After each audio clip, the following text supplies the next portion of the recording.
H. P. Lovecraft. The Shadow Over Innsmouth. Chapter 2. Welcome to Innsmouth. Shortly before 10 the next morning, I stood with one small valise in front of Hammond's drugstore in Old Market Square, waiting for the Innsmouth bus. As the hour for its arrival drew near, I noticed a general drift of the loungers to other places up the street, or to the ideal lunch across the square. Evidently, the ticket agent had not exaggerated the dislike which local people bore toward Innsmouth and its denizens. In a few moments, a small motor coach of extreme decrepitude and dirty grey colour rattled down State Street, made a turn, and drew up at the curb beside me.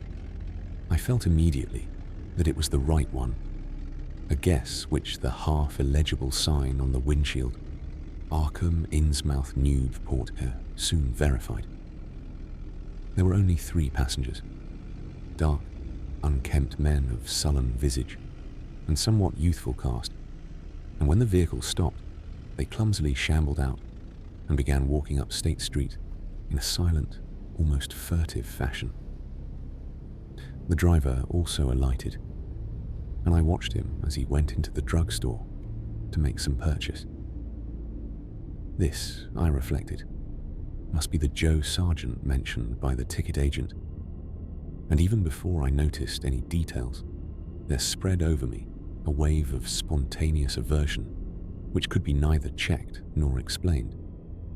It suddenly struck me as very natural that the local people should not wish to ride on a bus owned and driven by this man, or to visit any oftener than possible the habitat of such a man and his kinsfolk. When the driver came out of the store, I looked at him more carefully and tried to determine the source of my evil impression. He was a thin, stoop-shouldered man, not much under 6 feet tall, dressed in shabby blue civilian clothes and wearing a frayed grey golf cap. His age was perhaps 35, but the odd, deep creases in the sides of his neck made him seem older when one did not study his dull, expressionless face. He had a narrow head, bulging, watery blue eyes that seemed never to wink, a flat nose, a receding forehead and chin, and singularly undeveloped ears. His long, thick lip and coarse-pored, greyish cheeks seemed almost beardless, except for some sparse yellow hairs that straggled and curled in irregular patches, and in places the surface seemed queerly irregular, as if peeling from some cutaneous disease. His hands were large and heavily veined, and had a very unusual greyish-blue tinge. The fingers were strikingly short in proportion to the rest of the structure, and seemed to have a tendency to curl closely into the huge palm. As he walked toward the bus, I observed his peculiarly shambling gait, and saw that his feet were inordinately immense. The more I studied them, the more I wondered how he could buy any shoes to fit them. A certain greasiness about the fellow increased my dislike. He was evidently given to working or lounging around the fish docks, and carried with him much of their characteristic smell. Just what foreign blood was in him, I could not even guess. His oddities certainly did not look Asiatic, Polynesian, Levantine, or Negroid, yet I could see why the people found him alien. I myself would have thought of biological degeneration rather than alienage. I was sorry when I saw that there would be no other passengers on the bus. Somehow I did not like the idea of riding alone with this driver. But as leaving time obviously approached, I conquered my qualms and followed the man aboard, extending him $1 bill and murmuring the single word, Innsmouth. He looked curiously at me for a second as he returned 40 cents change without speaking. I took a seat far behind him, but on the same side of the bus, since I wished to watch the shore during the journey. At length, the decrepit vehicle started with a jerk and rattled noisily past the old brick buildings of State Street amidst a cloud of vapour from the exhaust. Glancing at the people on the sidewalks, I thought I detected in them a curious wish to avoid looking at the bus, or at least a wish to avoid seeming to look at it. Then we turned to the left into High Street, where the going was smoother. Flying by stately old mansions of the early Republic and still older colonial farmhouses, passing the Lower Green and Parker River, and finally emerging into a long, monotonous stretch of open shore country. The day was warm and sunny, but the landscape of sand, sedge grass, and stunted shrubbery became more and more desolate as we proceeded.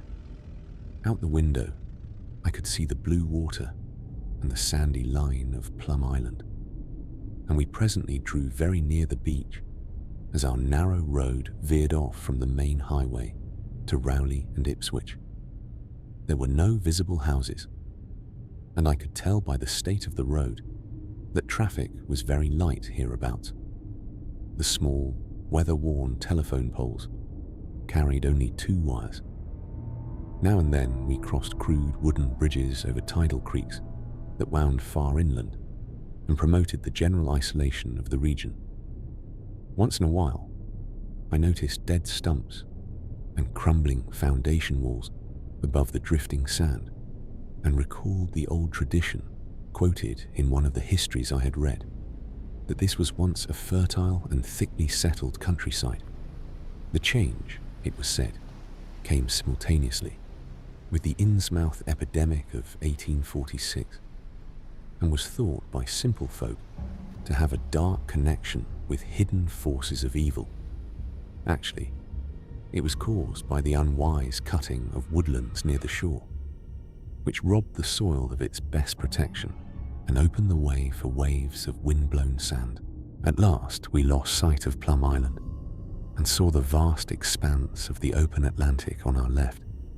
Our narrow course began to climb steeply, and I felt a singular sense of disquiet in looking at the lonely crest ahead, where the rutted roadway met the sky. It was as if the bus were about to keep on in its ascent, leaving the sane earth altogether and merging with the unknown arcana of upper air and cryptical sky. The smell of the sea took on ominous implications, and the silent driver's bent, rigid back and narrow head became more and more hateful. As I looked at him, I saw that the back of his head was almost as hairless as his face, having only a few straggling yellow strands upon a grey, scabrous surface. Then we reached the crest and beheld the outspread valley beyond, where the Monuxet joins the sea just north of the long line of cliffs that culminate in Kingsport Head and veer off toward Cape Ann. On the far, misty horizon, I could just make out the dizzy profile of the head, topped by the queer ancient house of which so many legends are told. But for the moment, all my attention was captured by the nearer panorama just below me. I had, I realized, come face to face with rumour-shadowed Innsmouth. It was a town of wide extent and dense construction, yet one with a portentous dearth of visible life. From the tangle of chimney pots, scarcely a wisp of smoke came, and the 3 tall steeples loomed stark and unpainted against the seaward horizon. One of them was crumbling down at the top, and in that, and another, there were only black gaping holes where clock dials should have been. The vast huddle of sagging gambrel roofs and peaked gables conveyed with offensive clearness the idea of wormy decay, and as we approached along the now descending road, I could see that many roofs had wholly caved in. There were some large square Georgian houses too, with hipped roofs, cupolas, and railed widows' walks. These were mostly well back from the water, and one or two seemed to be in moderately sound condition. Stretching inland from among them, I saw the rusted, grass-grown line of the abandoned railway, with leaning telegraph poles now devoid of wires, and the half-obscured lines of the old carriage roads to Rowley and Ipswich. The decay was worst close to the waterfront, though in its very midst I could spy the white belfry of a fairly well-preserved brick structure, which looked like a small factory. The harbour, long clogged with sand, was enclosed by an ancient stone breakwater, on which I could begin to discern the minute forms of a few seated fishermen, and at whose end were what looked like the foundations of a bygone lighthouse. A sandy tongue had formed inside this barrier, and upon it I saw a few decrepit cabins, moored dories and scattered lobster pots. The only deep water seemed to be where the river poured out past the belfried structure and turned southward to join the ocean at the breakwater's end. Here and there, the ruins of wharves jutted out from the shore to end in indeterminate rottenness, those farthest south seeming the most decayed. And far out at sea, despite a high tide, I glimpsed a long black line scarcely rising above the water, yet carrying a suggestion of odd latent malignancy. This, I knew, must be Devil Reef. As I looked, a subtle, curious sense of beckoning seemed superadded to the grim repulsion. And oddly enough, I found this overtone more disturbing than the primary impression. We met no one on the road, but presently began to pass deserted farms in varying stages of ruin. Then I noticed a few inhabited houses, with rags stuffed in the broken windows and shells and dead fish lying about the littered yards. Once or twice, I saw listless-looking people working in barren gardens or digging clams on the fishy-smelling beach below, and groups of dirty, simian-visaged children playing around weed-grown doorsteps. Somehow these people seemed more disquieting than the dismal buildings, for almost everyone had certain peculiarities of face and motions which I instinctively disliked, without being able to define or comprehend them. For a second I thought this typical physique suggested some picture I had seen, perhaps in a book, under circumstances of particular horror or melancholy. But this pseudo-recollection passed very quickly. As the bus reached a lower level, I began to catch the steady note of a waterfall through the unnatural stillness. The leaning, unpainted houses grew thicker, lined both sides of the road, and displayed more urban tendencies than did those we were leaving behind. The panorama ahead had contracted to a street scene, and in spots I could see where a cobblestone pavement and stretches of brick sidewalk had formerly existed. All the houses were apparently deserted, and there were occasional gaps where tumble-down chimneys and cellar walls told of buildings that had collapsed. Pervading everything was the most nauseous, fishy odor imaginable. Soon, cross streets and junctions began to appear, those on the left leading to shoreward realms of unpaved squalor and decay, while those on the right shewed vistas of departed grandeur. So far I had seen no people in the town, but there now came signs of a sparse habitation. Curtained windows here and there, and an occasional battered motor car at the curb. Pavement and sidewalks were increasingly well defined, and though most of the houses were quite old, wood and brick structures of the early 19th century, they were obviously kept fit for habitation. As an amateur antiquarian, I almost lost my olfactory disgust and my feeling of menace and repulsion amidst this rich, unaltered survival from the past. But I was not to reach my destination without one very strong impression of poignantly disagreeable quality. The bus had come to a sort of open concourse, or radial point, with churches on two sides, and the bedraggled remains of a circular green in the centre. And I was looking at a large pillared hall on the right-hand junction ahead. The structure's once white paint was now grey and peeling, and the black and gold sign on the pediment was so faded that I could only with difficulty make out the words Esoteric Order of Dagon. This, then, was the former Masonic Hall, now given over to a degraded cult.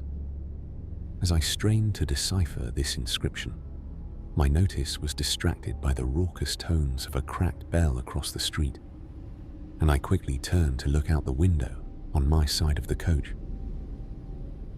The sound came from a squat-towered stone church of manifestly later date than most of the houses, built in a clumsy Gothic fashion and having a disproportionately high basement with shuttered windows. Though the hands of its clock were missing on the side I glimpsed, I knew that those hoarse strokes were telling the hour of 11. Then suddenly, all thoughts of time were blotted out by an onrushing image of sharp intensity and unaccountable horror, which had seized me before I knew what it really was. The door of the church basement was open, revealing a rectangle of blackness inside. And as I looked, a certain object crossed or seemed to cross that dark rectangle, burning into my brain a momentary conception of nightmare, which was all the more maddening because analysis could not show a single nightmarish quality in it. It was a living object, the first except the driver that I had seen since entering the compact part of the town, and had I been in a steadier mood, I would have found nothing whatever of terror in it. Clearly, as I realized a moment later, it was the pastor, clad in some peculiar vestments doubtless introduced since the Order of Dagon had modified the ritual of the local churches. The thing which had probably caught my first subconscious glance and supplied the touch of bizarre horror was the tall tiara he wore, an almost exact duplicate of the one Miss Tilton had shown me the previous evening. This, acting on my imagination, had supplied namelessly sinister qualities to the indeterminate face and robed, shambling form beneath it. There was not, I soon decided, any reason why I should have felt that shuddering touch of evil pseudo-memory. Was it not natural that a local mystery cult should adopt among its regimentals an unique type of headdress made familiar to the community in some strange way, perhaps as treasure trove? A very thin sprinkling of repellent-looking youngish people now became visible on the sidewalks, lone individuals and silent knots of 2 or 3. The lower floors of the crumbling houses sometimes harbored small shops with dingy signs, and I noticed a parked truck or two as we rattled along. The sound of waterfalls became more and more distinct, and presently I saw a fairly deep river gorge ahead, spanned by a wide iron-railed highway bridge, beyond which a large square opened out. As we clanked over the bridge, I looked out on both sides and observed some factory buildings on the edge of the grassy bluff, or partway down. The water far below was very abundant, and I could see 2 vigorous sets of falls upstream on my right, and at least one downstream on my left. From this point the noise was quite deafening. Then we rolled into the large semicircular square across the river and drew up on the right-hand side in front of a tall, cupola-crowned building with remnants of yellow paint and with a half-effaced sign proclaiming it to be the Gilman House. I was glad to get out of that bus and at once proceeded to check my valise in the shabby hotel lobby. There was only one person in sight, an elderly man without what I had come to call the Innsmouth look, and I decided not to ask him any of the questions which bothered me, remembering that odd things had been noticed in this hotel. Instead, I strolled out on the square, from which the bus had already gone, and studied the scene minutely and appraisingly. One side of the cobblestoned open space was the straight line of the river. The other was a semicircle of slant-roofed brick buildings of about the 1800 period, from which several streets radiated away to the southeast, south, and southwest. Lamps were depressingly few and small, all low-powered incandescents, and I was glad that my plans called for departure before dark, even though I knew the moon would be bright. The buildings were all in fair condition, and included perhaps a dozen shops in current operation, of which one was a grocery of the First National chain, others a dismal restaurant, a drugstore, and a wholesale fish dealer's office, and still another, at the eastern extremity of the square near the river, an office of the town's only industry, the Marsh Refining Company. There were perhaps 10 people visible, and 4 or 5 automobiles and motor trucks stood scattered about. I did not need to be told that this was the civic centre of Innsmouth. Eastward, I could catch blue glimpses of the harbour, against which rose the decaying remains of 3 once beautiful Georgian steeples. And toward the shore, on the opposite bank of the river, I saw the white belfry surmounting what I took to be the Marsh Refinery. For some reason or other, I chose to make my first inquiries at the chain grocery, whose personnel was not likely to be native to Innsmouth. I found a solitary boy of about 17 in charge, and was pleased to note the brightness and affability which promised cheerful information. He seemed exceptionally eager to talk, and I soon gathered that he did not like the place, its fishy smell, or its furtive people. A word with any outsider was a relief to him. He hailed from Arkham, boarded with a family who came from Ipswich, and went back home whenever he got a moment off. His family did not like him to work in Innsmouth, but the chain had transferred him there, and he did not wish to give up his job. There was, he said, no public library or chamber of commerce in Innsmouth, but I could probably find my way about. The street I had come down was Federal. West of that were the fine old residence streets, Broad, Washington, Lafayette, and Adams, and east of it were the shoreward slums. It was in these slums, along Main Street, that I would find the old Georgian churches, but they were all long abandoned. It would be well not to make oneself too conspicuous in such neighbourhoods, especially north of the river, since the people were sullen and hostile. Some strangers had even disappeared. Certain spots were almost forbidden territory, as he had learned at considerable cost. One must not, for example, linger much around the Marsh Refinery, or around any of the still-used churches, or around the pillared Order of Dagon Hall at New Church Green. Those churches were very odd, all violently disavowed by their respective denominations elsewhere, and apparently using the queerest kind of ceremonials and clerical vestments. Their creeds were heterodox and mysterious, involving hints of certain marvelous transformations leading to bodily immortality of a sort on this earth.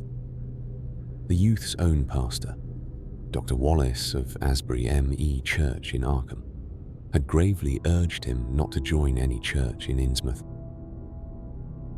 As for the Innsmouth people, the youth hardly knew what to make of them. They were as furtive and seldom seen as animals that live in burrows, and one could hardly imagine how they passed the time apart from their desultory fishing. Perhaps. Judging from the quantities of bootleg liquor they consumed, they lay for most of the daylight hours in an alcoholic stupor. They seemed sullenly banded together in some sort of fellowship and understanding, despising the world as if they had access to other and preferable spheres of entity. Their appearance, especially those staring, unwinking eyes which one never saw shut, was certainly shocking enough, and their voices were disgusting. It was awful to hear them chanting in their churches at night, and especially during their main festivals or revivals, which fell twice a year on April 30th and October 31st. They were very fond of the water and swam a great deal in both river and harbour. Swimming races out to Devil Reef were very common, and everyone in sight seemed well able to share in this arduous sport. When one came to think of it, it was generally only rather young people who were seen about in public, and of these the oldest were apt to be the most tainted-looking. When exceptions did occur, they were mostly persons with no trace of aberrancy, like the old clerk at the hotel. One wondered what became of the bulk of the older folk, and whether the Innsmouth look were not a strange and insidious disease phenomenon which increased its hold as years advanced. Only a very rare affliction, of course, could bring about such vast and radical anatomical changes in a single individual after maturity, changes involving osseous factors as basic as the shape of the skull. But then, even this aspect was no more baffling and unheard of than the visible features of the malady as a whole. It would be hard, the youth implied, to form any real conclusions regarding such a matter, since one never came to know the natives personally, no matter how long one might live in Innsmouth. The youth was certain that many specimens even worse than the worst visible ones were kept locked indoors in some places. People sometimes heard the queerest kind of sounds. The tottering waterfront hovels north of the river were reputedly connected by hidden tunnels, being thus a veritable warren of unseen abnormalities. What kind of foreign blood, if any, these beings had, it was impossible to tell. They sometimes kept certain especially repulsive characters out of sight when government agents and others from the outside world came to town. It would be of no use, my informant said, to ask the natives anything about the place. The only one who would talk was a very aged but normal-looking man who lived at the poorhouse on the north rim of the town and spent his time walking about or lounging around the fire station.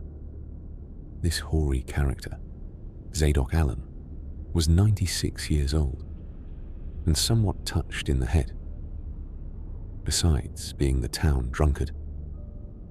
He was a strange, furtive creature who constantly looked over his shoulder as if afraid of something, and when sober, could not be persuaded to talk at all with strangers. He was, however, unable to resist any offer of his favorite poison, and once drunk, would furnish the most astonishing fragments of whispered reminiscence. Or, after all, though, little useful data could be gained from him, since his stories were all insane, incomplete hints of impossible marvels and horrors which could have no source save in his own disordered fancy. Nobody ever believed him, but the natives did not like him to drink and talk with strangers, and it was not always safe to be seen questioning him. It was probably from him that some of the wildest popular whispers and delusions were derived.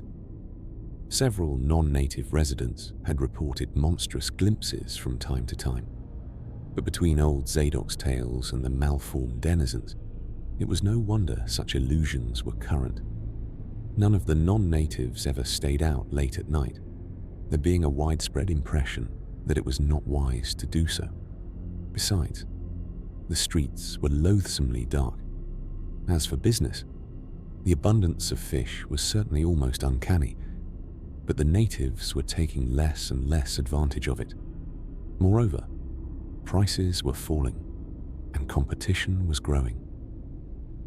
Of course, the town's real business was the refinery, whose commercial office was on the square, only a few doors east of where we stood. Old Man Marsh was never seen, but sometimes went to the works in a closed, curtained car.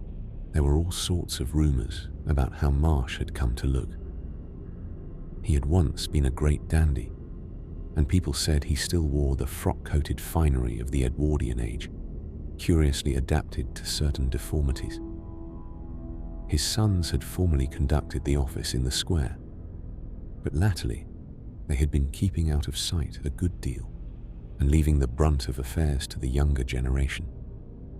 The sons and their sisters had come to look very queer, especially the elder ones, and it was said that their health was failing. One of the Marsh daughters was a repellent, reptilian-looking woman who wore an excess of weird jewelry, clearly of the same exotic tradition as that to which the strange tiara belonged. My informant had noticed it many times and had heard it spoken of as coming from some secret horde, either of pirates or of demons. The clergymen, or priests, or whatever they were called nowadays, also wore this kind of ornament as a headdress, but one seldom caught glimpses of them. Other specimens the youth had not seen, though many were rumoured to exist around Innsmouth. The Marshes, together with the other three gently bred families of the town, the Waits, the Gilmans and the Elliots, were all very retiring. They lived in immense houses along Washington Street, and several were reputed to harbour in concealment certain living kinsfolk, whose personal aspect forbade public view, and whose deaths had been reported and recorded. Warning me that many of the street signs were down, the youth drew for my benefit a rough but ample and painstaking sketch map of the town's salient features. After a moment's study, I felt sure that it would be of great help, and pocketed it with profuse thanks. Disliking the dinginess of the single restaurant I had seen, I bought a fair supply of cheese crackers and ginger wafers to serve as a lunch later on. My program, I decided, would be to thread the principal streets, talk with any non-natives I might encounter, and catch the 8 o'clock coach for Arkham. The town, I could see, formed a significant and exaggerated example of communal decay. But being no sociologist, I would limit my serious observations to the field of architecture. Thus, I began my systematic, though half-bewildered tour of Innsmouth's narrow, shadow-blighted ways. Crossing the bridge and turning toward the roar of the lower falls, I passed close to the Marsh refinery, which seemed oddly free from the noise of industry. This building stood on the steep river bluff, near a bridge and an open confluence of streets which I took to be the earliest civic centre, displaced after the Revolution by the present town square. Recrossing the gorge on the Main Street Bridge, I struck a region of utter desertion which somehow made me shudder. Collapsing huddles of gambrel roofs formed a jagged and fantastic skyline, above which rose the ghoulish, decapitated steeple of an ancient church. Some houses along Main Street were tenanted, but most were tightly boarded up. Down unpaved side streets, I saw the black, gaping windows of deserted hovels, many of which leaned at perilous and incredible angles through the sinking of part of the foundations. Those windows stared so spectrally that it took courage to turn eastward toward the waterfront. Certainly, the terror of a deserted house swells in geometrical rather than arithmetical progression, as houses multiply to form a city of stark desolation. The sight of such endless avenues of fishy-eyed vacancy and death, and the thought of such linked infinities of black, brooding compartments given over to cobwebs and memories, and the conqueror worm start up vestigial fears and aversions that not even the stoutest philosophy can disperse. Fish Street was as deserted as Maine, though it differed in having many brick and stone warehouses still in excellent shape. Water Street was almost its duplicate, save that there were great seaward gaps where wharves had been. Not a living thing did I see, except for the scattered fishermen on the distant breakwater, and not a sound did I hear save the lapping of the harbour tides and the roar of the falls in the Manaxet. The town was getting more and more on my nerves, and I looked behind me furtively as I picked my way back over the tottering Water Street Bridge. The Fish Street Bridge, according to the sketch, was in ruins. North of the river, there were traces of squalid life. Active fish-packing houses in Water Street, smoking chimneys and patched roofs here and there. Occasional sounds from indeterminate sources, and infrequent shambling forms in the dismal streets and unpaved lanes. But I seemed to find this even more oppressive than the southerly desertion. For one thing, the people were more hideous and abnormal than those near the centre of the town, so that I was several times evilly reminded of something utterly fantastic which I could not quite place.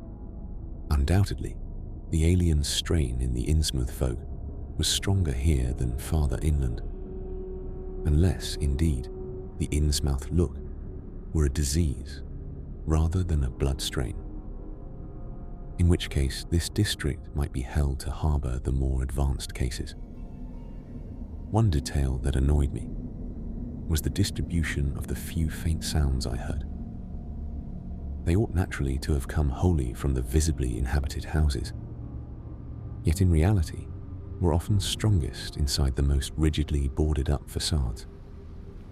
There were creakings, scurryings, and hoarse, doubtful noises, and I thought uncomfortably about the hidden tunnels suggested by the grocery boy. Suddenly I found myself wondering what the voices of those denizens would be like. I had heard no speech so far in this quarter, and was unaccountably anxious not to do so. Pausing only long enough to look at two fine but ruinous old churches at Main and Church Streets, I hastened out of that vile waterfront slum. My next logical goal was New Church Green, but somehow or other I could not bear to repass the church in whose basement I had glimpsed the inexplicably frightening form of that strangely diademed priest or pastor. Besides, the grocery youth had told me that the churches, as well as the Order of Dagon Hall, were not advisable neighbourhoods for strangers. Accordingly, I kept north along Main to Martin, then turning inland, crossing Federal Street safely north of the Green, and entering the decayed patrician neighbourhood of Northern Broad, Washington, Lafayette, and Adams Streets. Though these stately old avenues were ill-surfaced and unkempt, their elm-shaded dignity had not entirely departed. Mansion after mansion claimed my gaze, most of them decrepit and boarded up amidst neglected grounds, but one or two in each street showing signs of occupancy. In Washington Street, there was a row of 4 or 5 in excellent repair, and with finely tended lawns and gardens, the most sumptuous of these, with wide terraced parterres extending back the whole way to Lafayette Street. I took to be the home of Old Man Marsh, the afflicted refinery owner. In all these streets, no living thing was visible, and I wondered at the complete absence of cats and dogs from Innsmouth. Another thing which puzzled and disturbed me, even in some of the best preserved mansions, was the tightly shuttered condition of many third-story and attic windows. Furtiveness and secretiveness seemed universal in this hushed city of alienage and death. and I could not escape the sensation of being watched from ambush, on every hand by sly, staring eyes that never shut. I shivered as the cracked stroke of 3 sounded from a belfry on my left. Too well did I recall the squat church from which those notes came. Following Washington Street toward the river, I now faced a new zone of former industry and commerce. Noting the ruins of a factory ahead, and seeing others with the traces of an old railway station and covered railway bridge beyond, up the gorge on my right. The uncertain bridge now before me was posted with a warning sign, but I took the risk and crossed again to the south bank, where traces of life reappeared. Furtive, shambling creatures stared cryptically in my direction, and more normal faces eyed me coldly and curiously. Innsmouth was rapidly becoming intolerable, and I turned down Payne Street toward the square in the hope of getting some vehicle to take me to Arkham before the still distant starting time of that sinister bus. It was then that I saw the tumble-down fire station on my left and noticed the red-faced, bushy-bearded, watery-eyed old man in nondescript rags who sat on a bench in front of it, talking with a pair of unkempt but not abnormal-looking firemen. This, of course, must be Zadok Allen, the half-crazed, liquorish nonagenarian whose tales of old Innsmouth and its shadow were so hideous and incredible.